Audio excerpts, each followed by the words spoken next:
Assalamu alaikum. I hope class you all are fine. We are doing our topic ideological basis of Pakistan, Pakistan की नज़रियाती असास, and our today's topic is two nation theory, origin and evolution. दो कौमी नज़रिया, इब्तिदा और इर्तिका की वजाहत. सबसे पहले what is two nation theory, दो कौमी नज़रिया से क्या मुराद है, और यही आपका शॉर्ट क्वेश्चन भी बनता है जिसमें आपने बताना है कि दो कौमी नज़रिया से मुराद ये है कि बड़े सगीर यानी सब कॉन्टिनेंट में जब मुसलमान और हिंदू एक साथ रहते थे, यानी दो कौमें रहती थी, लेकिन इतना अरसा इकट्ठे रहने के बावजूद वो एक दूसरे के साथ घुल मिल नहीं थे सकी. उसका रीज़न क्या था? क्योंकि दोनों में डिफरेंसेस ज़्यादा थे और मेन डिफरेंस था उनका रिलीजन, यानी मुसलमानों का मज़हब हिंदुओं से अलग था.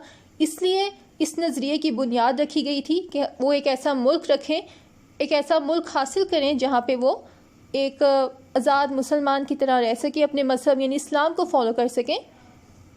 और यही इनका नस्बुल एंड गोल था कि एक ऐसी रियासत बनाएं जहाँ पे वो आज़ाद मुसलमान की तरह रह सकें. ये आपके शॉर्ट क्वेश्चंस यानी आपके MCQs और जो मेन पॉइंट्स हैं वो मैंने अलग से लिख दिए इंग्लिश और उर्दू दोनों में, कि जो इसका मीनिंग है यानी इससे क्या मुराद है. यानी टू नेशंस इन सब कॉन्टिनेंट, कौन कौन सी, हिंदू और मुसलमान एक साथ रहती थी कई सदियों तक, लेकिन फिर भी वो एक दूसरे के साथ घुल मिल नहीं थी सकी. ये इसकी डेफिनेशन हो गई. उसके बाद इसकी बुनियाद यही थी, जो बेस थी, कि मुसलमान एक दूसरे से उनसे एक अलग आइडेंटिटी रखते हैं और वो एक ऐसी रियासत चाहते हैं कि एक मुल्क बना सके पाकिस्तान जहाँ पे वो आज़ाद मुसलमान की तरह रह सके.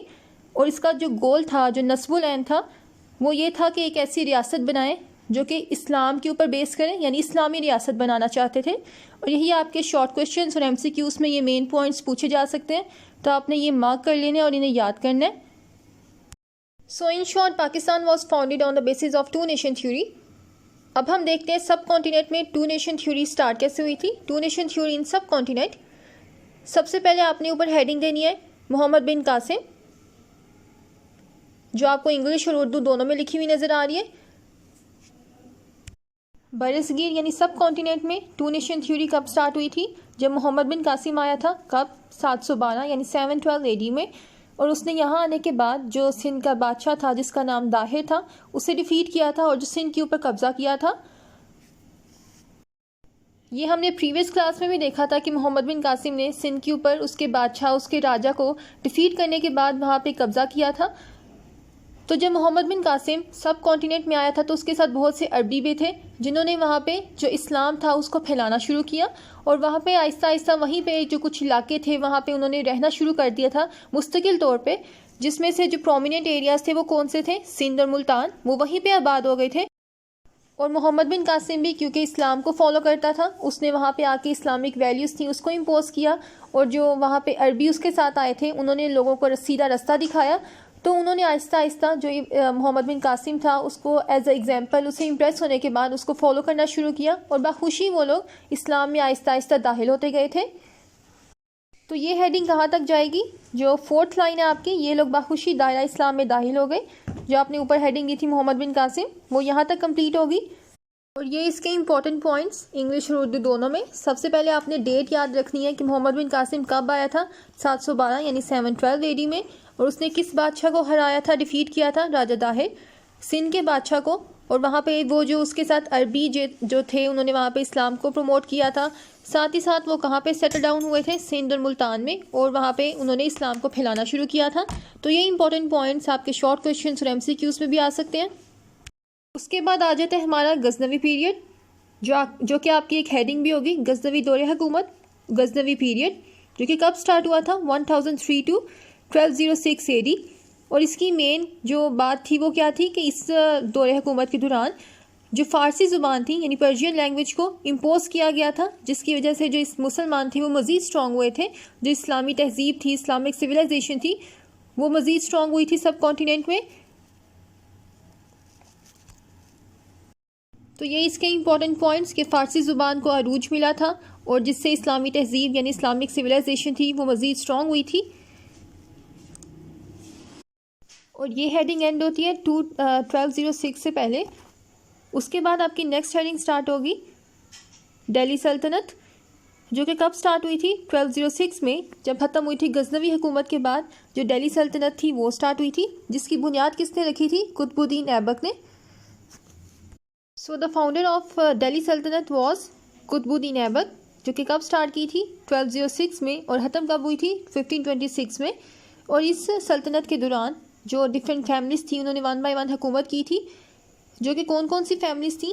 ख़ानदान गुलामा, ख़ानदान खिलजी, ख़ानदान तुगलक, सादात और लोधी ख़ानदान, जिन्होंने हुकूमत की थी इस टाइम पीरियड के दौरान। यही ये हेडिंग एंड होती है और ये इसके इम्पॉर्टेंट पॉइंट्स जिसमें आपको बताया हुआ है कौन कौन से ख़ानदान थे। इसका फाउंडर कौन था? कुतुबुद्दीन ऐबक। और ये स्टार्ट कब हुई थी 1206 में और ख़त्म हुई थी 1526 में। जिसके बाद जो नई हुकूमत थी वो स्टार्ट हुई थी, वो कौन सी थी? मुगलिया सल्तनत यानी मुग़ल एम्पायर, वो स्टार्ट हुआ था और यही आपकी हेडिंग होगी, जो कि कब स्टार्ट हुई थी 1526 में, जिसकी बुनियाद किसने रखी थी? बाबर ने। Babur the first Mughal king who laid the foundation of Mughal empire. Previous class में हमने पूरा इसका चैप्टर देखा था कि बाबर कौन था, उसने कैसे मुग़ल हुकूमत की बुनियाद रखी थी, उसे स्टार्ट किया था। ये जो मुग़ल एम्पायर था वो स्टार्ट हुआ था 1526 में और इसको ख़त्म कब हुआ था 1857 में। यानी मुग़लों की हुकूमत कब ख़त्म हुई थी 1857 में।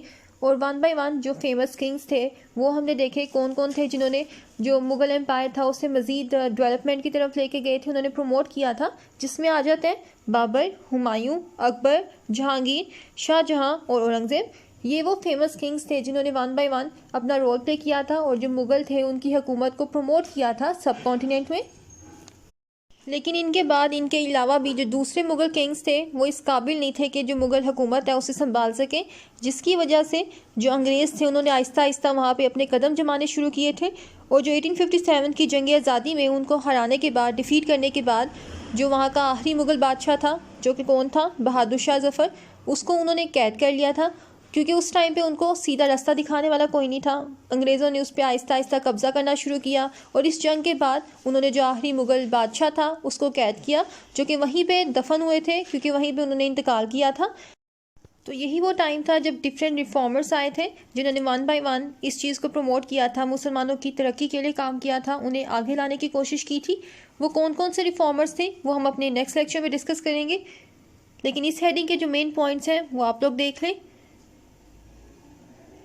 इसमें जो डेट बताई गई है, कब स्टार्ट हुआ था, कब वो एंड हुआ था, कौन सा इसका फाउंडर था और कौन कौन से जो किंग्स थे उन्होंने 1 बाय 1 आके यहाँ पे हुकूमत की थी, ये आपके शॉर्ट क्वेश्चन और मिलके MCQs बनते हैं, तो ये आपने मार्क कर लेने हैं। Okay, so this is it for today. आप लोगों ने इस टॉपिक को अच्छी तरह से याद करना है और याद करने के बाद आपने इसको अपनी कॉपीज़ या रजिस्टर्स के ऊपर लिखना है। Okay, so do you work properly. अल्लाह हाफिज़।